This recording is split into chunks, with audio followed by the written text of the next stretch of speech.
ভাই, আপনার এই হাঁচিটা ভুল হয়েছে। যেহেতু আমি আপনার পাশে রয়েছি বা আমি এই সম্পর্কে জানি, এজন্য এটা আপনাকে জানিয়ে দেওয়া আমার জন্য উচিত। আমরা যখন হাঁচি দেই তখন আমাদের ভিতর অনেক রোগ এই হাঁচির মাধ্যমে বেরিয়ে আসে, এবং একজন মুসলমানের আরেকজন মুসলমানের হক হচ্ছে যে হাসির উত্তর দেওয়া।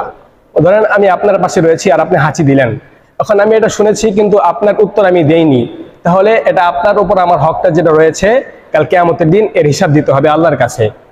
এজন্য যেহেতু আপনি হাসি দিয়েছেন, সেই ক্ষেত্রে কি করবেন, যেহেতু ভিতর থেকে অনেক ময়লা আবর্জনা বের হয়, আবার আমরা শ্বাস নেওয়ার পর সেগুলো আবার চলে যাচ্ছে, এই ক্ষেত্রে আমরা হাত এরকম দিয়ে হাসি আটকাবো অথবা টিস্যু দিয়ে এরকম ভাবে আটকে নিব। এরপর আপনি বলবেন, যখন হাসি দিবেন তখন বলবেন আলহামদুলিল্লাহ। যেহেতু আমি আপনার পাশে রয়েছি এবং আপনার এটা শুনেছি, সেক্ষেত্রে আমার উত্তর হবে ইয়ারহামুকাল্লাহ। যেহেতু এটা আপনিও শিখলেন এবং আপনার আশেপাশে যে সমস্ত ভাই বোনেরা এরকম কাজ করবে তাকেও শিখিয়ে দিবেন, যাতে তারা এই সমস্ত ভুল ভ্রান্তি থেকে সঠিক হতে পারে। ইনশাআল্লাহ।